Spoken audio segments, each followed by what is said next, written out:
Hello friends, welcome to optimistic studies. Chhattisgarh food inspector 2022 भर्ती परीक्षा के फ्री क्रैश कोर्स में आप सभी का स्वागत है। आज हम आपके लिए लेकर के आए हैं top 100 most important MCQ science में। जैसा कि हम सभी जानते हैं कि हम आपके सिलेबस का पार्ट ए डिस्कस कर रहे हैं एमसीक्यू के थ्रू, उसी क्रम में हम आपके लिए साइंस पे एमसीक्यू लाए हैं। ये प्रैक्टिस सेट 11 है।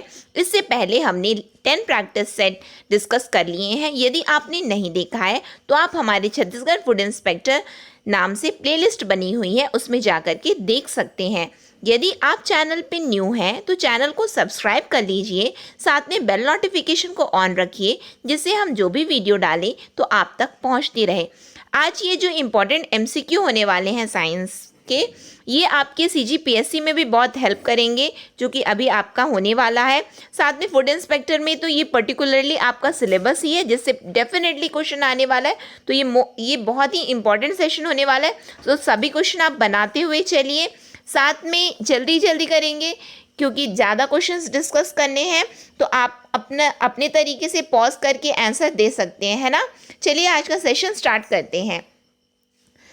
सेशन स्टार्ट करने से पहले हम आपको बताना चाहते हैं कि हमने आपके लिए टेस्ट सीरीज़ लॉन्च किया है, जो 15 से लेकर के 19 तक रहेगी, just 1 day before your exam. तो आप यदि इच्छुक है जिसको भी ज्वाइन करना है तो आप जो नंबर दिए गए नंबर है उस पर आप व्हाट्सअप कर सकते हैं, और अधिक जानकारी के लिए आप ईमेल भी कर सकते हैं। चलिए आज का सेशन स्टार्ट करते हैं। केमिस्ट्री पे पहला first part of the session रहेगा केमिस्ट्री पे, देन हम देखेंगे फिजिक्स के क्वेश्चंस। चलिए फर्स्ट क्वेश्चन देखते हैं। पदार्थ के परमाणुवाद एटॉमिज्म एटॉमिक थ्योरी के प्रणेता कौन थे? Rutherford, Avogadro, Mendeleev, Dalton. तो यहाँ आंसर है आपका Dalton. I don't think so here you need any type of explanation. Next question है आपका, किसी पदार्थ का वह सूक्ष्मतम कण जिसका विभाजन नहीं हो सकता कहलाता है? तो क्या कहलाता है वो? एटम कहलाता है। ठीक है। नेक्स्ट क्वेश्चन है आपका, कौन सा युग्म सुमेलित नहीं है? Which of the following does not match? आविष्कार और आविष्कारक के हैं। Proton Rutherford, neutron Chadwick, electron J Thomson, photon Yukawa. ऐसे क्वेश्चंस जहाँ पे आपको यदि आइडिया नहीं है कि किसने क्या किया है, कौन सा युग्म सुमेलित नहीं है, और इवन आपको पता है कौन सा युग्म सुमेलित है, तो आप इजीली आंसर पे पहुंच सकते हैं। जैसे कि प्रोटॉन आपने हमेशा पढ़ा है, Rutherford, neutron Chadwick, electron J Thomson. तो डेफिनेटली आपका आंसर होगा फोटोन युकावा। ठीक है। नेक्स्ट क्वेश्चन है आपका, परमाणु के नाभिक एटॉमिक न्यूक्लियस में होता है प्रोटॉन एवं न्यूट्रॉन, प्रोटॉन एवं इलेक्ट्रॉन, इलेक्ट्रॉन एवं न्यूट्रॉन, प्रोटॉन एवं न्यूट्रॉन। ये एक ही 2 बार आ गया है। None of the above last में होना चाहिए, है ना, यहाँ पे होना चाहिए नन। ठीक है। तो यहाँ आंसर क्या है? प्रोटॉन एवं न्यूट्रॉन। न्यूक्लियस में क्या पाया जाता है? प्रोटॉन एवं न्यूट्रॉन।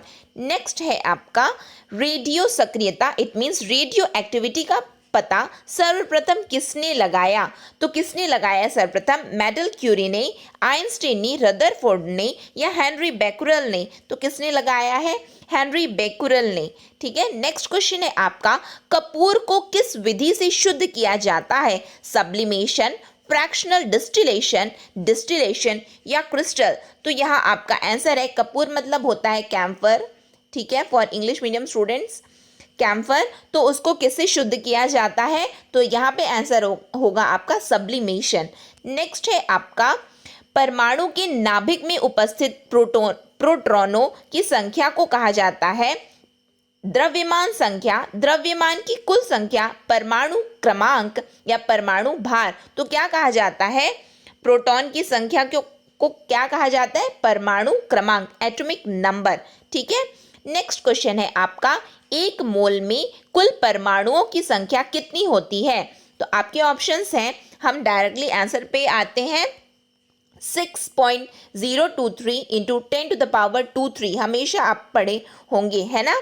नेक्स्ट क्वेश्चन है आपका, रेडियम की खोज किसने की? Robert Pierre, madam Curie, Henry Becquerel या अब दोनों? तो यहाँ रेडियम की खोज आपसे पूछा जा रहा है, जिसका आंसर होगा अ एवं ब दोनों, यानी कि रॉबर्ट पियरे और मैडम क्यूरी दोनों ने की है। नेक्स्ट क्वेश्चन है आपका, निम्न में सर्व सार्वत्रिक विलायक यानी कि यूनिवर्सल सॉल्वेंट कौन सा है? जल, अल्कोहल, ईथर, नेप्था। तो यूनिवर्सल सॉल्वेंट क्या कहलाता है? जल, वाटर। ठीक है। नेक्स्ट क्वेश्चन है आपका, अम्ल का जलीय विलयन नीले लिटमस पर क्या प्रतिक्रिया देता है? लाल कर देता है, पीला कर देता है, हरा कर देता है, या कोई असर नहीं करता है। यहाँ पे क्या आएगा? कोई असर नहीं करता। तो क्या करता है? एसिड में ब्लू लिटमस किस में कन्वर्ट हो जाता है? लाल कर देता है ना। ब्लू जो है रेड में कन्वर्ट हो जाता है, किस में? एसिड में। और यही यदि हम बेस की बात करें तो रेड जो है ब्लू में चेंज हो जाता है, याद रखेंगे। ठीक है। नेक्स्ट क्वेश्चन है आपका, रक्त का पीएच वैल्यू यानी कि what is the pH value of blood? तो आपके ऑप्शन है 6.4, 4.8, 7.4, -8.4। तो यहाँ आपका सही आंसर है 7.4। ठीक है, याद रखेंगे क्योंकि ऐसे क्वेश्चंस आते हैं अक्सर, व्यापम भी पूछता है, साथ में पीएससी में भी आते हैं, तो आप लोग याद रखेंगे। ठीक है। नेक्स्ट क्वेश्चन है आपका, शुद्ध जल का पीएच मान कितना है? 6, 7, 8, 9। तो शुद्ध जल, ठीक है, कितना होता है? 7 होता है। ठीक है, न्यूट्रल। नेक्स्ट है आपका, ये एक ही क्वेश्चन 2 बार हो गया है। नेक्स्ट क्वेश्चन है, ड्यूट्रियम में क्या होता है? 1 न्यूट्रॉन एवं प्रोटॉन, 2 न्यूट्रॉन एवं 1 प्रोटॉन, 2 न्यूट्रॉन एवं 2 प्रोटॉन, या 1 न्यूट्रॉन एवं 2 प्रोटॉन। तो ड्यूट्रियम में क्या होता है? तो क्या होता है इसमें? 1 न्यूट्रॉन और 1 प्रोटॉन। क्या? 1 न्यूट्रॉन और 1 प्रोटॉन। साथ में आप ये भी याद रखो, हाइड्रोजन में, है ना, हाइड्रोजन में कोई न्यूट्रॉन नहीं होते। ठीक, ये आपकी जानकारी के लिए है, एग्जाम में आ सकते हैं, अक्सर ऐसे क्वेश्चन पूछे जाते हैं। ठीक है। और न्यूट्रॉन में मैंने आपको क्या बताया है कि 1 न्यूट्रॉन होता है। ठीक है। साथ में ट्रिटियम होता है, ट्रिटियम है ना, उसमें क्या होता है? 2 न्यूट्रॉन होते हैं। ये आप सभी जानते ही होंगे, बस एक प्रकार से रिवीजन है। ठीक है। नेक्स्ट क्वेश्चन है आपका, सबसे हल्का तत्व यानी कि लाइट एलिमेंट इनमें से कौन है? हीलियम, सोडियम, हाइड्रोजन, या पोटेशियम? तो यहाँ आपका आंसर है हाइड्रोजन। क्या है? हाइड्रोजन। सबसे हल्का कौन सा तत्व है? हाइड्रोजन। नेक्स्ट क्वेश्चन, ऑक्सीडेशन में होता है यानी कि क्या होता है? ऑक्सीडेशन में इलेक्ट्रॉन ग्रहण किए जाते हैं, इलेक्ट्रॉन मुक्त किए जाते हैं, प्रोटॉन ग्रहण किए जाते हैं, या प्रोटॉन मुक्त किए जाते हैं। ठीक है। तो यहाँ पे क्या होता है? ऑक्सीडेशन में हमेशा इलेक्ट्रॉन मुक्त किए जाते हैं। क्या होता है? इलेक्ट्रॉन मुक्त किए जाते हैं। फॉर इंग्लिश मीडियम स्टूडेंट्स इसका मतलब होता है लॉस ऑफ इलेक्ट्रॉन्स। क्या होता है? Loss of electrons. एक चीज यहाँ से आपको याद करने का है, वो है, ये तो ऑक्सीडेशन पे बेस्ड क्वेश्चन है, बट ऑक्सीडेशन और रिडक्शन अक्सर इससे क्वेश्चन आते हैं, तो इसके लिए आप कुछ पॉइंट्स मैं आपको बता रही हूँ, तो उसको आप लोग नोट डाउन करेंगे। ठीक है। तो ऑक्सीडेशन, पहले ऑक्सीडेशन देख लीजिए। तो ऑक्सीडेशन में सबसे पहले क्या होता है? Loss of electron. क्या? Loss of electron. फिर साथ में आप लोग याद रखेंगे लॉस ऑफ हाइड्रोजन। क्या? Loss of hydrogen. फिर उसके बाद एक और चीज आप लोग याद रखेंगे, क्या याद रखेंगे? Gain of oxygen. क्या? Gain of oxygen. ठीक है, ये किसके लिए है? ऑक्सीडेशन के लिए है। फिर उसके बाद रिडक्शन में भी आप लोग इसी तरह से याद रखेंगे, नोट डाउन कर लीजिए, क्योंकि हम अक्सर ये भूल जाते हैं और या फिर ये गलत हो जाते हैं ऐसे प्रश्न। ठीक है। तो लॉस ऑफ ऑक्सीजन, इसमें क्या होता है? इसमें क्या था? देखो, गेन ऑफ ऑक्सीजन है ना, तो जस्ट उसका उल्टा क्या होगा? Loss of oxygen. फिर क्या होगा इसमें? Gain of hydrogen. यहाँ पे देखो हाइड्रोजन का लॉस हो रहा है, यानी कि मुक्त हो रहे हैं, है ना, तो यहाँ पे क्या होगा? गेन, है ना, ग्रहण किए जाते हैं, गेन ऑफ हाइड्रोजन। साथ में गेन किसका होता है? इलेक्ट्रॉन का भी, है ना। यानी कि रिडक्शन यदि आपसे पूछेगा तो आपको क्या टिक करना है? प्रोटॉन ग्रहण किए जाते हैं, रिडक्शन में प्रोटॉन ग्रहण किए जाते हैं, और ऑक्सीडेशन में इलेक्ट्रॉन मुक्त किए जाते हैं। ठीक है। नेक्स्ट क्वेश्चन है आपका, वायु क्या है? मिश्रण, यौगिक, तत्व, या ये सभी? तो वायु क्या होती है? मिक्सचर होती है। ठीक है, मिश्रण है यहाँ आपका सही आंसर। नेक्स्ट क्वेश्चन है आपका, एक ही क्वेश्चन दो बार हो गया है। आधुनिक आवर्त नियम यानी कि मॉडर्न पीरियोडिक रूल का प्रतिपादन किसने किया? न्यूलैंड ने, मेंडलिफ ने, मोसले ने या मेंडल ने? तो आपको पता होगा कि मॉडर्न पीरियोडिक रूल कौन लाया है? मेंडलिफ। ठीक है। नेक्स्ट क्वेश्चन है आपका, सबसे अधिक विद्युत ऋणात्मक तत्व यानी कि इलेक्ट्रोमैग्नेटिक एलिमेंट कौन सा है? तो कौन सा है? फ्लोरीन, ब्रोमीन, आयोडीन या क्लोरीन? तो सबसे ज्यादा इलेक्ट्रॉनिक मैग्नेटिक एलिमेंट कौन सा होता है? फ्लोरीन होता है। नेक्स्ट क्वेश्चन है आपका, आधुनिक आवर्त सारणी यानी कि मॉडर्न पीरियोडिक टेबल में तत्वों के वर्गीकरण का आधार क्या है? तो आधार क्या है? आपने 11वीं 12वीं में पढ़ा होगा, एटॉमिक नंबर, क्या? परमाणु क्रमांक है। ठीक है। नेक्स्ट क्वेश्चन है आपका, मेंडलिफ के अनुसार तत्वों के गुण किसके आवर्ती फलन यानी कि पीरियोडिक फंक्शंस होते हैं? परमाणु भार के, परमाणु क्रमांक के, परमाणु घनत्व के या इन सभी के? तो पीरियोडिक फंक्शंस किसके, मेंडलिफ के अनुसार क्या होता है? तत्वों के गुण किसके पीरियोडिक फंक्शंस होते हैं? एटॉमिक वेट के। ठीक। नेक्स्ट क्वेश्चन है आपका, सबसे भारी तत्व है यानी कि हैवी एलिमेंट्स इनमें से क्या है? स्ट्रैंशियम, यूरेनियम, प्लूटोनियम या लिथियम? तो सबसे भारी क्या होता है? हैवी एलिमेंट क्या होता है? यूरेनियम। ठीक। नेक्स्ट क्वेश्चन है आपका, नेक्स्ट क्वेश्चन है, हेमेटाइट किस धातु का एसक है यानी कि मेटल? और हेमेटाइट किसका है? आप सभी जानते होंगे किसका है? आयरन का है। लोहा किसका? आयरन। नेक्स्ट क्वेश्चन है आपका, कौन एल्यूमिनियम का मिश्र धातु यानी कि मेटल एलॉय है? पीतल, जर्मन सिल्वर पीतल, जर्मन सिल्वर, कांसा या मैग्नीशियम? तो किसका है? कौन एल्यूमिनियम का मिश्र धातु है? मैग्नीशियम। ठीक है, मेटल एलॉय। नेक्स्ट क्वेश्चन है आपका, जर्मन सिल्वर किसका मिश्रण होता है? तो जर्मन सिल्वर जस्ता तथा तांबा, पीतल, तांबा एवं निकल, तांबा, जस्ता एवं एल्यूमिनियम, तांबा, जस्ता एवं निकल। जस्ता यहाँ जिंक की बात हो रही है, जस्ता मतलब जिंक की बात हो रही है। ठीक है। कॉपर मतलब होता है Cu। ठीक है। पीतल मतलब होता है कॉपर। ठीक। तो आपसे क्या पूछा जा रहा है? तांबा मतलब होता है कॉपर Cu। ठीक। तो आपसे क्या पूछा जा रहा है कि जर्मन सिल्वर किसका मिश्रण होता है? तो यहाँ सही आंसर क्या होगा? कॉपर, जिंक, निकल। क्या होगा? कॉपर, जिंक, निकल। ठीक। तो आपका सही आंसर क्या हुआ यहाँ पे? ठीक, तांबा, जस्ता एवं निकल। नेक्स्ट क्वेश्चन है आपका, पीतल किसका मिश्रण होता है? तांबा, निकल, तांबा स्ट्रैंशियम, तांबा जस्ता या तांबा एल्यूमिनियम? तो पीतल किसका मिश्रण होता है?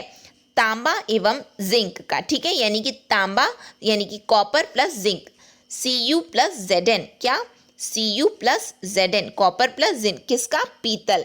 ठीक। नेक्स्ट क्वेश्चन है आपका, एल्यूमिनियम किस एसक से निष्कर्षण किया जाता है? बॉक्साइट, कोरैंडम, फ्लेस्पार या ये सभी? तो क्या होगा आपका आंसर? ये सभी। ठीक है। नेक्स्ट क्वेश्चन है आपका, पिच ब्लैंड किस धातु का एसक होता है? कोरैंडम, यूरेनियम, क्रोमियम या मेलेकाइट? तो पिच ब्लैंड किस धातु का एसक होता है? यूरेनियम का। ठीक है। किसका होता है? यूरेनियम का, जिसके ऑक्साइड्स ऑफ यूरेनियम यानी कि वी कैन से यूरेनेटाइट, इसको क्या बोलते हैं? पर्टिकुलरली इसको बोलते हैं यूरेनेटाइट। ठीक है। यूरेनियम को यूरेनेटाइट का ये क्या होता है? एसक होता है। कौन? Pitchblende. आया हुआ है ये क्वेश्चन, ध्यान देंगे। ठीक है। नेक्स्ट क्वेश्चन है आपका, जल में स्थायी कठोरता का प्रमुख कारण क्या है? कैल्शियम एवं मैग्नीशियम के बाइकार्बोनेट्स, कैल्शियम एवं मैग्नीशियम के सल्फेट्स या कैल्शियम एवं मैग्नीशियम के नाइट्रेट या उपरोक्त सभी? तो क्या होता है? Sulphates of calcium and magnesium. क्या है? Sulphates of calcium and magnesium, यानी कि कैल्शियम एवं मैग्नीशियम के सल्फेट्स स्थायी कठोरता के प्रमुख कारण होते हैं। फिर जल की कठोरता कैसे दूर किया जाता है? जल में ब्लीचिंग पाउडर डालकर, जल में क्लोरीन डालकर या जल में सोडियम कार्बोनेट डालकर या जल में DDT डालकर? तो कैसे हम लोग दूर करते हैं जल की कठोरता जल में सोडियम कार्बोनेट डालकर, ठीक है, by adding sodium carbonate in water. Next question है आपका, साधारण कांच यानी कि ऑर्डिनरी ग्लास किसका मिश्रण है? तो किसका मिश्रण है? Silica, sodium silicate, calcium silicate या इन तीनों के? तो क्या है आपका आंसर यहाँ पे? ऑल, ठीक है। किसका मिश्रण है ये? सभी का मिश्रण है। नेक्स्ट क्वेश्चन है आपका, वायुयान की टायर ट्यूबों में कौन सी गैस भरी रहती है? हीलियम, आर्गन, नियॉन या रेडॉन? तो कौन सी, यानी कि वायुयान यानी कि एयरक्राफ्ट की आपसे पूछा जा रहा है कि एयरक्राफ्ट के ट्यूब टायर में कौन सी गैस भरी रहती है? तो नियॉन है आपका सही आंसर, ठीक है। नेक्स्ट क्वेश्चन है आपका, गुब्बारे में कौन सी गैस भरी रहती है? नियॉन, रेडॉन, हीलियम या आर्गन? तो कौन सी गैस भरी रहती है? हीलियम, ठीक है। बैलून्स में क्या रहता है? हीलियम रहता है। नेक्स्ट क्वेश्चन है आपका, फोटोग्राफी में प्रयुक्त हाइपोविलियन का रासायनिक नाम क्या है? Silver bromide, sodium thiosulphate, sodium silicate या कैल्शियम कार्बोनेट? तो क्या बोलते हैं हम? सोडियम थायोसल्फेट, ठीक है। क्या बोलते हैं? Sodium thiosulphate. बार बार रिपीट इसलिए कर रही हूँ जिससे आपको सुन के भी याद हो जाए वो चीज, ठीक है। नेक्स्ट क्वेश्चन है आपका, हंसाने वाली गैस यानी कि लाफिंग गैस कौन सी है? तो नाइट्राइट ऑक्साइड यानी कि नाइट्रस ऑक्साइड यहाँ पे होगा, ठीक है। Nitrous oxide, ammonia, ammonium chloride या नाइट्रोजन पेरोक्साइड? तो टीयर गैस लाफिंग गैस कौन सी होती है? Nitrous oxide. क्या होता है? Nitrous oxide. साथ में आप लोग टीयर गैस के बारे में भी जान, ये तो लाफिंग गैस हो गया। टीयर गैस, आंसू गैस के बारे में भी सुने होंगे। तो क्या होता है? क्लोरो एसिटोफिनॉन, क्या? CN बोलते हैं, ठीक है। क्लोरो एसिटोफिनॉन, क्लोरो, इसको लिख लो आप लोग, ठीक है। एसिटोफिनॉन ये आता है एग्जाम में, ठीक है, इसीलिए बता रही हूँ। Chloro acetophenone. साथ में क्या होता है? क्लोरोबेंजिल लिख लीजिए आप लोग, क्लोरोबेंजिल डेनीमेलेनोट्राइल, क्या? डेलीमेनोनाइट्राइल, ठीक है। समझ में नहीं आ रहा होगा, सब कुछ एक साथ हो गया है, तो यहां से ये इतना लिख लो। फिर उसके बाद ये क्लोरोबेंजील डेनिलोनाइट्राइल, ठीक है। यानी कि आप लोग इन शॉर्ट यदि CN और CS भी याद रखोगे तो वो ठीक आप लोग समझ जाओगे, ठीक है, टिक कर सकते हो। नेक्स्ट है आपका, किसमें कार्बन की प्रतिशतता अधिक होती है? यानी कि परसेंटेज के बारे में आपसे पूछ रहा है। ढलवा लोहा, पिटवा लोहा, स्टील या एल्यूमिनियम? तो यहाँ पे कार्बन किसमें सबसे ज्यादा होता है ये आपसे पूछ रहा है, तो यहाँ पे होगा ढलवा लोहा, इट मीन्स कास्ट आयरन, ठीक है।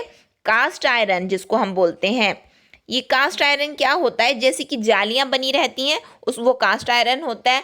या फिर घर में आप लोग देखे होंगे, इट मीन्स जैसे कि अप्पे बनाया जाता है, अप्पे का सांचा, समथिंग वैसा, उसको बोलते हैं हम कास्ट आयरन, ठीक है। नेक्स्ट क्वेश्चन है आपका, सबसे कठोर तत्व यानी कि रिजिड एलिमेंट कौन सा है? सोना, एल्यूमिनियम, हीरा या चांदी? तो सबसे कठोर क्या होता है? डायमंड, ठीक है, हीरा। नेक्स्ट क्वेश्चन है आपका, पेंसिल बनाने में प्रयुक्त कार्बन होता है, तो क्या होता है? ग्राफाइट होता है। पेंसिल में क्या होता है? आप लोग हमेशा पढ़े होंगे, है ना, हमेशा इन द सेंस साइंस में पढ़े होंगे आप लोग, ग्राफाइट होता है।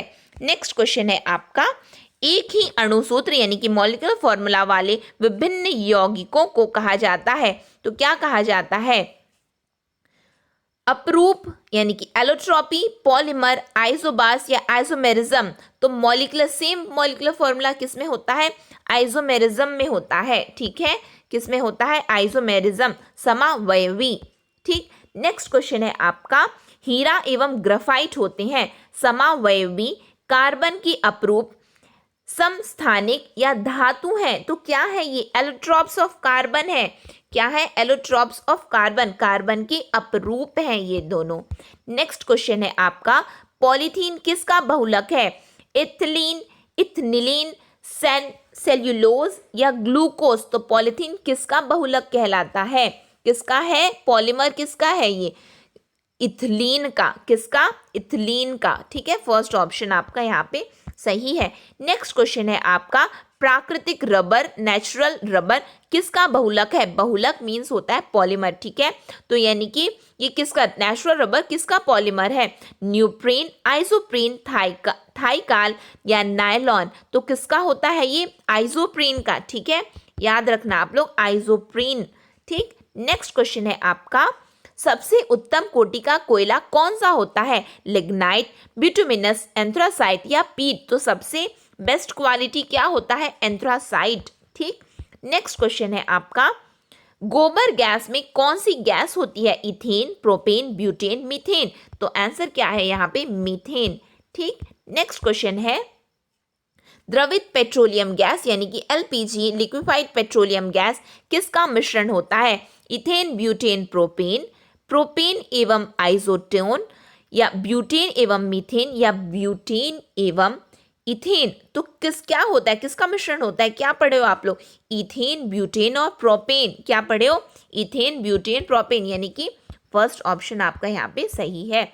नेक्स्ट क्वेश्चन है आपका, संश्लेषित रेशा यानी कि सिंथेटिक फाइबर है रेयॉन, रेशम, ऊन या सेल्यूलोज? तो क्या होता है? रेयॉन। आप लोग ये देखे होंगे क्या होता है? रेयॉन जो है सिंथेटिक फाइबर होता है। नेक्स्ट क्वेश्चन है आपका, रॉकेट को चलाने में प्रयुक्त ईंधन क्या कहलाता है? कोल गैस, बायोमास, कोक या प्रणोदक? ठीक है, तो आप लोग इसको क्या जानते हैं इसके बारे में? प्रणोदक, प्रोपल्शन, रॉकेट प्रोपल्शन, अक्सर सुने होंगे आप लोग, ठीक है। रॉकेट प्रोपल्शन, प्रोपल्शन, ठीक है। तो वही कहलाता है, क्या कहलाता है इसका ईंधन? प्रोपल्शन कहलाता है। नेक्स्ट है आपका, सीएनजी में सर्वाधिक मात्रा में उपस्थित कार्बन का यौगिक होता है मीथेन, प्रोपेन, ब्यूटेन या इथेन? तो क्या होता है? मीथेन होता है। क्या होता है? मीथेन होता है। और कितनी मात्रा में रहता है? 70 to 85%। क्या? 70 to 85% सीएनजी में, ठीक है। नेक्स्ट क्वेश्चन है आपका, एस्प्रिन का रासायनिक नाम क्या है? साइट्रिक अम्ल, साइनोकोवालमीन या अस्कॉर्बिक अम्ल या एसिटल सैलिसिलिक अम्ल? तो क्या होता है? क्या पढ़े हो आप लोग? एस्प्रिन का एसिटल सैलिसिलिक अम्ल, ठीक है। क्या होता है? एसिटल सैलिसिलिक अम्ल। साथ में यदि आपसे ये पूछेगा कि C9H8O4, ठीक है, तो ये भी एस्प्रिन ही होता है, ठीक। नेक्स्ट क्वेश्चन है आपका, यहाँ पे आंसर एसिटिल सैलिसिलिक अम्ल होगा, ठीक है, फोर्थ ऑप्शन। नेक्स्ट क्वेश्चन है आपका, मोटर वाहनों के धुएं से निकलने वाली सर्वाधिक विषैली गैस है methane, carbon monoxide, carbon dioxide या क्लोरोफ्लोरोकार्बन? तो सबसे हानिकारक क्या होता है? विषैली गैस कौन सी होती है? कार्बन मोनोऑक्साइड, ठीक है।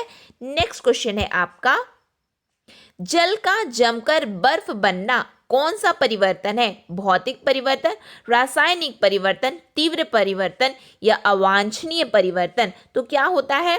फिजिकल चेंज, ठीक है, भौतिक परिवर्तन। साथ में अच्छा ये बताओ, मोमबत्ती में क्या होता है? रासायनिक परिवर्तन होता है या भौतिक परिवर्तन होता है? यदि एग्जाम में आए तो क्या टिक करोगे, रासायनिक या भौतिक? तो आप लोग ये चीज को जान लो, यदि मोमबत्ती आपसे पूछा जाता है, कैंडल के बारे में आपसे पूछा जाता है, तो इसमें दोनों होता है, रासायनिक परिवर्तन भी होता है, साथ में भौतिक परिवर्तन भी होता है। तो इन द सेंस मतलब इसका मतलब क्या हुआ? मान के चलो यदि मोमबत्ती जल रही है तो फ्लेम के रूप में उड़ जा रही है, तो वो क्या हुआ? रासायनिक परिवर्तन, ठीक है। और वही टपक टपक के जब नीचे गिरती है तो उसमें क्या होता है? जब वो पिघल जाती है फिर वो एक साथ जम जाती है, उसको क्या बोलेंगे हम? भौतिक परिवर्तन, ठीक है। यदि मोमबत्ती के बारे में आएगा तो आप लोग क्या करोगे? ये दोनों होता है, ठीक है। नेक्स्ट क्वेश्चन है आपका, दूध से दही बनना कौन सा परिवर्तन है? भौतिक परिवर्तन, ऊष्माक्षेपी परिवर्तन, रासायनिक परिवर्तन या मंद परिवर्तन? तो क्या होता है? दूध से दही बनना रासायनिक परिवर्तन होता है, ठीक है, केमिकल चेंज कहलाता है ये। नेक्स्ट क्वेश्चन है आपका, किसी अभिक्रिया के वेग को सर्वाधिक प्रभावित करता है, यानी कि रेट ऑफ रिएक्शन को सबसे ज्यादा कौन प्रभावित करता है? तो आप पढ़े होंगे हमेशा केमिस्ट्री में अपने, तो टेम्परेचर, जब टेम्परेचर के जब टेम्परेचर दिया जाता है तो वो सबसे ज़्यादा रेट ऑफ रिएक्शन को प्रभावित करता है। तो यहाँ पे आंसर आपका क्या होगा? ताप होगा। ठीक है, नेक्स्ट क्वेश्चन है आपका, लौह धातु पर जिंक की परत चढ़ाने की क्रिया को क्या कहा जाता है? जस्तीकरण, वल्कनाइजेशन, गल्वनाइजेशन या कोरोजन? तो जिंक यदि नाम सुने हो तो हमेशा याद रखना गल्वनाइजेशन। ठीक है, नेक्स्ट क्वेश्चन है आपका, कौन सी गैस चूने के जल को दूधिया कर देती है? नाइट्रोजन, क्लोरीन, आर्गन या carbon dioxide? Which of the gas turns lime water milky? तो क्या होता है, क्या पढ़े हो इसके बारे में?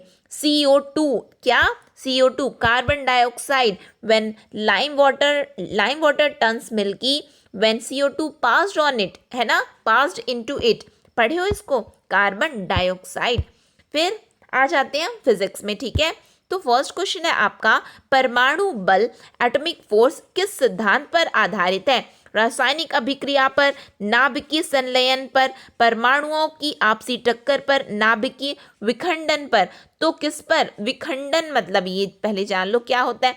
विखंडन मतलब होता है न्यूक्लियर फिजन और नाभिकीय संलयन मतलब होता है न्यूक्लियर फ्यूजन। ठीक है, तो ये आपसे पूछा जा रहा है कि एटॉमिक फोर्स की जगह आपको इलेक्ट्रोमैग्नेटिक फोर्स भी लिखा रह सकता है। ठीक है, इलेक्ट्रोमैग्नेटिक फोर्स। ठीक है, तो क्या होगा, किस सिद्धांत पर आधारित है? यहाँ पे आंसर क्या होगा? न्यूक्लियर फिजन, इट मीन्स नाभिकीय विखंडन पर। अच्छा ये बताओ, आपको इसकी डेफिनेशन भी आपको पता रहनी चाहिए। यदि एग्जाम में आ गया तो क्या लिखोगे? क्या लिखना नहीं है, आपको टिक करना है। ठीक है, तो नाभिकीय विखंडन मतलब स्प्लिट हो रहा है। क्या होता है? न्यूक्लियस जब 2 और मोर स्मॉलर न्यूक्लियाई में स्प्लिट हो जाता है तो उसको हम लोग क्या बोलते हैं? Nuclear fission. और यही न्यूक्लियर फ्यूजन यानी कि संलयन होना मतलब कंबाइन होना, यानी कि 2 और मोर एटॉमिक न्यूक्लियाई जब कंबाइन हो जाते हैं तो हम उसको क्या बोलते हैं? न्यूक्लियर फ्यूजन बोलते हैं। और किस लिए? टू फॉर्म 1 और मोर डिफरेंट एटॉमिक न्यूक्लियाई। क्या? जब आपसे विखंडन बोला है तो आपको समझ में आया, स्प्लिट हो गया। ठीक है, 2 और मोर स्मॉलर न्यूक्लियाई में। और लेकिन जब संलयन की बात होती है तो क्या होता है? कंबाइन होता है। याद रहेगा? बिल्कुल याद रहेगा आप लोगों को, है ना। नेक्स्ट क्वेश्चन है आपका, अनुप्रस्थ तरंगी ट्रांसवर्स वेव्स किस माध्यम से उत्पन्न की जा सकती हैं? तो किससे उत्पन्न की जा सकती है? सिर्फ गैस से, सिर्फ ठोस में, सिर्फ द्रव में या तीनों माध्यम में? तो ट्रांसवर्स वेव्स के बारे में क्या पढ़े हो? It travels only through solids. पढ़े हो? ठोस से केवल ये पार हो सकती हैं, तो सिर्फ ठोस में। ठीक है, नेक्स्ट क्वेश्चन है आपका, अनुदैर्घ्य तरंगे यानी कि लॉन्गिट्यूडनल वेव्स किस माध्यम से उत्पन्न की जा सकती हैं? ठोस में, द्रव में, गैस में या तीनों में? तो यही तो बेसिक डिफरेंस हमेशा आप लोग पढ़े होंगे फिजिक्स में, लॉन्गिट्यूडनल और ट्रांसवर्स वेव्स में, कि ट्रांसवर्स केवल सॉलिड से पास होते हैं और लॉन्गिट्यूडनल वेव्स सभी से पास होते हैं, यानी कि सॉलिड, लिक्विड, गैस से। ठीक है, तो यहाँ आपका आंसर होगा तीनों माध्यमों में। नेक्स्ट क्वेश्चन है आपका, सूर्य एवं तारों से प्राप्त ऊर्जा एवं प्रकाश का स्रोत है नाभिकीय विखंडन। देखिए अभी फिर से आ गया ना, नाभिकीय विखंडन, नाभिकीय संलयन, वर्ण विक्षेपण या विकिरण? तो क्या होता है? अब सूर्य एवं तारों से प्राप्त ऊर्जा एवं प्रकाश का स्रोत क्या होता है? बताओ क्या होता है ये? तो क्या होता है? नाभिकीय संलयन, न्यूक्लियर फ्यूजन। क्या होता है? हमने क्या पढ़ा? कंबाइन हो रहे हैं। क्या? 2 और मोर एटॉमिक न्यूक्लियाई कंबाइन होकर के ऊर्जा के रूप में हमारे पास पहुंचते हैं। ठीक है, नेक्स्ट क्वेश्चन है आपका, वो कंबाइन होके क्या बनाते हैं? दूसरे कोई डिफरेंट एटॉमिक न्यूक्लियाई फॉर्म करते हैं। ठीक, सूर्य बना होता है मुख्यतः हाइड्रोजन से, हीलियम से, कार्बन से, अबसा दोनों से। तो सूर्य किससे बना रहता है? हाइड्रोजन और हीलियम। ठीक है, किससे? अबसा दोनों। नेक्स्ट क्वेश्चन है आपका, ऊष्मा का एसआई मात्रक होता है। ऊष्मा का एसआई यूनिट क्या होता है? क्या होता है? जूल होता है। हमेशा पढ़े हो, हमेशा मतलब फिजिक्स में क्या पढ़े हो? जूल का, जूल। ठीक है, एनर्जी का क्या होता है एसआई यूनिट? जूल होता है। नेक्स्ट क्वेश्चन है आपका, ताप का एसआई यूनिट क्या होता है? केल्विन, एम्पियर, कैंडेला या कैलोरी? तो क्या होता है बताओ? ताप का यानी कि टेम्परेचर का एसआई यूनिट क्या होता है? केल्विन होता है। अच्छा ये बताओ कैंडेला का क्या होता है? तो कैंडेला का होता है ल्यूमिनियस। क्या होता है? कैंडेला किसका एसआई यूनिट होता है? ल्यूमिनियस इंटेंसिटी का, ल्यूमिनस इंटेंसिटी का, ठीक है, तीव्रता जिसको आप लोग बोलते हो, ठीक है। फिर उसके बाद कैलोरी, कैलोरी किसका होता है? हीट एनर्जी का। किसका? हीट एनर्जी का। फिर एम्पियर, ये तो आप लोग का मोस्ट फेवरेट है, हमेशा ही किए हो। क्या किसका होता है? इलेक्ट्रिक करंट का, है ना, हमेशा इसमें प्रैक्टिकल किए होंगे आप लोग। तो क्या होता है? इलेक्ट्रिक करंट, ठीक है। नेक्स्ट क्वेश्चन है आपका, नाभिकीय रिएक्टर, न्यूक्लियर रिएक्टर सबसे पहले किसने बनाया? रदरफोर्ड, हेनरी बैकरल ने, फर्मी या ऑटो हॉर्न ने? तो कौन बनाया? क्या पढ़े हो आप लोग इनके बारे में? न्यूक्लियर रिएक्टर सबसे पहले कौन बनाया? फर्मी ने बनाया था, ठीक है। किसने बनाया? फर्मी। नेक्स्ट क्वेश्चन है आपका, वायुमंडल की आर्द्रता यानी कि एटमॉस्फेरिक ह्यूमिडिटी मापने वाला यंत्र कौन सा है? मोस्ट फेवरेट टॉपिक किसका? व्यापम और सीजीपीएससी का। इनसे तो क्वेश्चन अक्सर आते हैं, ठीक है, यानी कि मापने की यंत्र से रिलेटेड, ठीक। तो क्या कहलाता है? एमीटर, हाइग्रोमीटर, ग्रेविमीटर या मैनोमीटर? तो एटमॉस्फेरिक ह्यूमिडिटी को नापने के लिए क्या कहलाता है? हाइग्रोमीटर कहलाता है, ठीक है। अच्छा ये बताओ ग्रेविमीटर के लिए क्या होता है? ग्रेवी नाम से पता चल रहा है, ग्रेविटेशनल एक्सेलरेशन। क्या? ग्रेविटेशनल एक्सेलरेशन, ठीक है, याद रखना आप लोग, एक्सेलरेशन के लिए ये होता है। फिर उसके बाद मैनोमीटर। अच्छा मैनोमीटर किसके लिए होता है? तो मैनोमीटर प्रेशर के लिए होता है, ठीक है। किसके लिए? प्रेशर के लिए होता है। साथ में एमीटर, एमीटर तो आप लोगों को हमेशा ही से ही पता है, करंट, ठीक है। नेक्स्ट क्वेश्चन है आपका, किस समूह की सभी राशियां सदिश हैं? सदिश मतलब होता है वेक्टर क्वांटिटी, ठीक है। तो आपसे पूछा जा रहा है इनमें से क्या वेक्टर क्वांटिटी है? संवेग त्वरण बल, विस्थापन भार, विद्युत धारा, विद्युत तीव्रता, बल आघूर्ण, चुंबकीय क्षेत्र। तो क्या है? या उपरोक्त सभी? तो इसमें से वेक्टर क्या है? तो वेक्टर क्वांटिटी उपरोक्त सभी हैं यहाँ पे, ठीक है। यदि आपको इतना पता है कि वेग, वेग, त्वरण, बल, विद्युत धारा और चुंबकीय, बस इतना भी पता है ना, क्योंकि अक्सर आप लोग क्या चीज को अक्सर देख पढ़े होंगे? बल, विद्युत धारा और चुंबकीय क्षेत्र। यदि इतना भी पता है ना तो आपका उपरोक्त सभी, इतना ये सब जानने की जरूरत भी नहीं है आपको, ठीक है। नेक्स्ट क्वेश्चन है आपका, किस समूह की सभी राशियां अदिश है? अदिश का मतलब होता है स्केलर क्वांटिटी, ठीक है। समय, चाल, द्रव्यमान, ताप, दाब, ऊर्जा, आयतन, घनत्व, कार्य या उपरोक्त सभी? तो यहाँ पे भी आंसर आपका होगा उपरोक्त सभी, ठीक है। अब यहाँ पे भी यदि आपको केवल समय, चाल, ऊर्जा और कार्य, क्योंकि इतना ही अक्सर पढ़ते हो, है ना, तो इतना भी पता है ना, तो आप आंसर में पहुंच सकते हो कि उपरोक्त सभी। नेक्स्ट क्वेश्चन है आपका, आवृत्ति का मात्रक है हर्ट्ज, किलो हर्ट्ज, हर्ट्ज पर सेकेंड या किलो हर्ट्ज पर सेकेंड? तो फ्रीक्वेंसी का यूनिट क्या होता है? हर्ट्ज होता है, ठीक है। यहाँ पे हर्ट्ज है आपका आंसर। नेक्स्ट क्वेश्चन है आपका, पराश्रव्य तरंगे वे तरंगे हैं जिनकी आवृत्ति परिसर 20 हर्ट्ज से कम है, 20 हर्ट्ज से 20,000 हर्ट्ज के बीच है, या 20,000 हर्ट्ज से अधिक है, या उपरोक्त कोई नहीं? तो इसका आंसर आप लोग क्या जानते हैं इसके बारे में? 20 to 20,000 हर्ट्ज, ठीक है।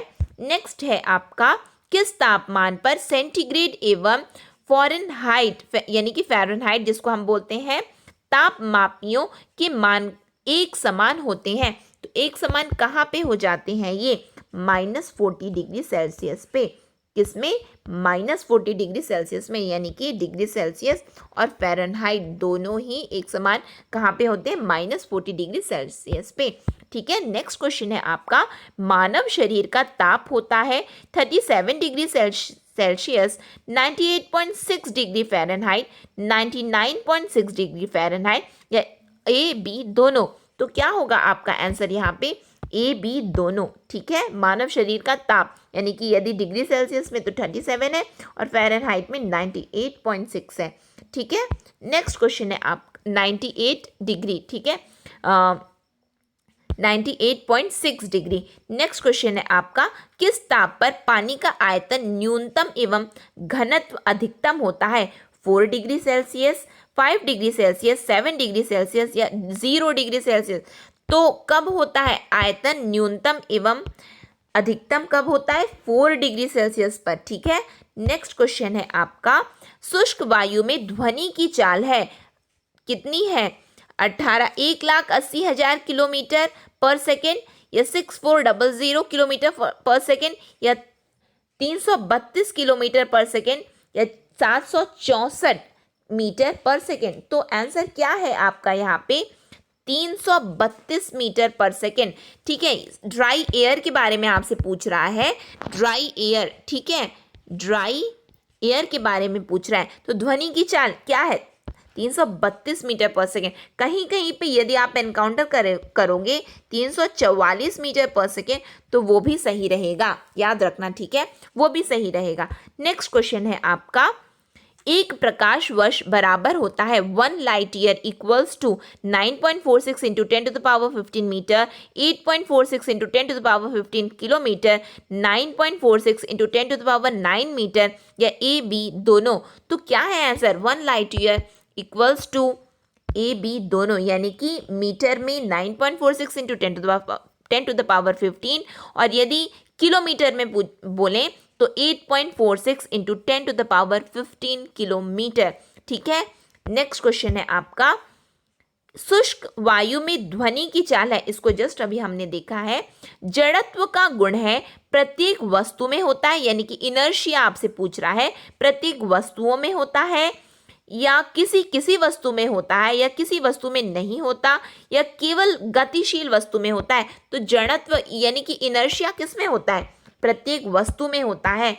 नेक्स्ट क्वेश्चन है आपका, कार्य का एसआई मात्रक है, यानी कि SI unit of work, joule, kelvin, calorie, horse power. तो यहाँ पे आंसर आपका क्या होगा? जूल, ठीक है, जो एनर्जी का है वही आपका वर्क का होता है। नेक्स्ट क्वेश्चन है आपका, 1 अश्व शक्ति यानी कि 1 अश्व शक्ति बराबर होता है 1 horse power equals to 776 watt, 746 watt, 11,000 watt, 4,200 watt. तो कितना होता है? 1 horse power equals to 746 watt. अक्सर ऐसे क्वेश्चन आते हैं, तो याद रखना 746 watt is the correct answer.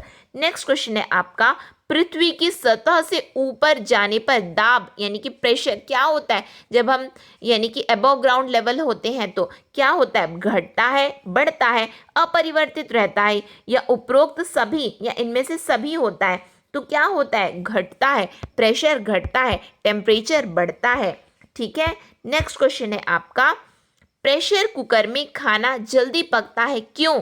Pressure cooker के अंदर दाब बढ़ने से पानी का क्वथनांक बढ़ जाता है। प्रेशर कुकर के अंदर दाब में कमी से पानी का क्वथनांक बढ़ जाता है। दाब में कमी यानी कि यहाँ पे ध्यान देंगे आप लोग, जो डिफरेंस है दाब बढ़ने से पानी, दाब में कमी से पानी, ठीक है। फिर प्रेशर कुकर का आकार ऐसा होता है जिससे खाना जल्दी पकता है या उपरोक्त में से कोई नहीं। तो क्यों खाना जल्दी पकता है आपसे पूछा जा रहा है, तो आंसर होगा आपका प्रेशर कुकर के अंदर दाब बढ़ने से पानी का क्वथनांक बढ़ जाता है, ठीक है। नेक्स्ट क्वेश्चन है आपका, पानी की बूंदों के गोल होने का कारण है पलवन, पृष्ठ तनाव, केशिकत्व या उत्क्षेप। तो क्या होता है, क्या कारण होता है? पृष्ठ तनाव होता है आंसर, ठीक है। क्या है आंसर? पृष्ठ तनाव यानी कि सरफेस टेंशन की वजह से जो पानी का आकार गोल होता है, पानी की बूंदें गोल होती है, ठीक, सरफेस टेंशन की वजह से। किस पदार्थ की विशिष्ट ऊष्मा स्पेसिफिक हीट सबसे अधिक होती है? बर्फ, बालू, पानी, लोहा। तो किसकी सबसे अधिक स्पेसिफिक हीट होती है? वाटर की, ठीक है। क्या? किसकी? वाटर की सबसे अधिक स्पेसिफिक हीट होती है। नेक्स्ट क्वेश्चन है, किस माध्यम में प्रकाश की चाल सर्वाधिक होती है? तो किस में होती है? क्या पढ़े हो? निर्वात, पानी, कांच या विशिष्ट पदार्थ? किस में पढ़े हो? वैक्यूम में पढ़े हो, यानी कि स्पीड ऑफ लाइट किसमें सबसे ज़्यादा होता है? वैक्यूम में होता है। प्रकाश की चाल सबसे ज़्यादा वैक्यूम में होती है। और अच्छा बताओ क्यों होती है? क्योंकि रिफ्रैक्टिव इंडेक्स 1 होता है म्यू की वैल्यू एयर में कितनी होती है? 1 होती है। इस वजह से क्या होता है? प्रकाश की चाल सर्वाधिक होती है वैक्यूम में। ठीक है, नेक्स्ट क्वेश्चन है आपका, किस रंग के प्रकाश का प्रकीर्ण सबसे अधिक होता है? तो आपसे पूछा जा रहा है कि प्रकाश का प्रकीर्ण किस रंग के प्रकाश का प्रकीर्ण सबसे अधिक होता है? लाल, आसमानी, पीला, बैंगनी। तो आपसे यहाँ पे क्या पूछा गया है? यानी कि स्कैटरिंग ऑफ लाइट सबसे ज्यादा किस में होता है? कौन से कलर में होता है? बैंगनी में होता है। किसमें? बैंगनी में होता है। नेक्स्ट क्वेश्चन है आपका, किस रंग के प्रकाश का अपवर्तनांक सबसे अधिक होता है? यानी कि रिफ्रैक्टिव इंडेक्स ऑफ लाइट आपसे पूछ रहा है। बैंगनी, लाल, पीला, आसमानी, किस रंग में होता है रिफ्रैक्टिव इंडेक्स? सबसे ज्यादा सबसे अधिक किस में होता है? बैंगनी में होता है। ठीक है, जिसमें स्कैटरिंग ज्यादा उसमें रिफ्रैक्टिव इंडेक्स भी ज्यादा। नेक्स्ट क्वेश्चन है, आकाश का रंग नीला क्यों दिखाई देता है? प्रकाश का वर्ग विक्षेपण, प्रकाश का प्रकीर्ण, या प्रकाश का व्यतिकरण, या प्रकाश का अपवर्तनांक। तो क्यों दिखाई देता है? स्कैटरिंग ऑफ लाइट की वजह से। क्यों आकाश का रंग नीला क्यों दिखाई देता है? प्रकाश का प्रकीर्ण। ठीक है, किसकी वजह से? प्रकाश का प्रकीर्ण की वजह से हमको क्या दिखाई देता है? प्रकाश का प्रकीर्ण। ठीक, साथ में यदि आपसे पूछा जाए आकाश का रंग नीला, साथ में जब सूर्य उदय और अस्त होते हैं रेड दिखाई देता है, उसका भी कारण यही होगा, स्कैटरिंग ऑफ लाइट की वजह से। ठीक है, नेक्स्ट क्वेश्चन है आपका, पूर्ण आंतरिक परावर्तन यानी कि फुल इंटरनल रिफ्लेक्शन का उदाहरण है हीरे का चमकना, रेगिस्तान में मरीचिका का बनना, कांच में आई दरार का चमकना, या उपरोक्त सभी। तो फुल इंटरनल रिफ्लेक्शन सभी। ठीक है, इसके उदाहरण उपरोक्त सभी हैं। ठीक, नेक्स्ट क्वेश्चन है आपका, वाहनों की हेडलाइट में किस दर्पण का उपयोग होता है? अक्सर ऐसे क्वेश्चन आते हैं। ठीक है, अवतल दर्पण, उत्तल दर्पण, समतलावतल दर्पण, या उभयोत्तल दर्पण। तो क्या होगा आपका आंसर यहाँ पे? यहाँ पे सबसे पहले तो मैं आपको बता दूं, अवतल मतलब होता है कॉनकेव और उत्तल मतलब होता है कॉन्वेक्स। तो क्यों होता है? वाहनों की हेडलाइट में किस दर्पण का उपयोग होता है? अवतल दर्पण का। ठीक है, कॉनकेव। ठीक है, हेडलाइट में कॉनकेव लेंस रहते हैं, कॉनकेव मिरर। फिर वाहनों के पीछे का दृश्य देखने के लिए चालक की सीट के पास किस दर्पण का उपयोग किया जाता है? तो किस दर्पण का उपयोग किया जाता है? कॉन्वेक्स मिरर का। दो चीज याद रखोगे। ठीक है, पीछे का देखने के लिए कॉन्वेक्स मिरर और हेडलाइट में कॉनकेव मिरर। नेक्स्ट क्वेश्चन है, आकाश में तारे टिमटिमाते क्यों दिखते हैं? प्रकाश के अपवर्तन के कारण, प्रकाश के परावर्तन के कारण, या प्रकाश के प्रकीर्ण के कारण, या प्रकाश के पूर्ण आंतरिक परावर्तन के कारण। तो क्यों तारे टिमटिमाते हुए दिखते हैं हमको? रिफ्रैक्शन ऑफ लाइट की वजह से। किसकी वजह से? रिफ्रैक्शन ऑफ लाइट यानी कि अपवर्तन की वजह से। रिफ्रैक्शन याद रखोगे आप लोग, रिफ्रैक्शन की यहाँ पे बात हो रही है, रिफ्लेक्शन की बात नहीं। ठीक है, नेक्स्ट क्वेश्चन है आपका, सूर्य से प्राप्त रंगों में किस रंग का विक्षेपण सर्वाधिक होता है? तो किस में होता है सबसे ज्यादा डिफ्लेक्शन? बैंगनी में होता है। किस में होता है? बैंगनी में होता है। यहाँ से आप लोग को याद रहेगा कि रिफ्रैक्टिव इंडेक्स भी बैंगनी का ज़्यादा होता है, स्कैटरिंग भी बैंगनी में सबसे ज़्यादा होती है।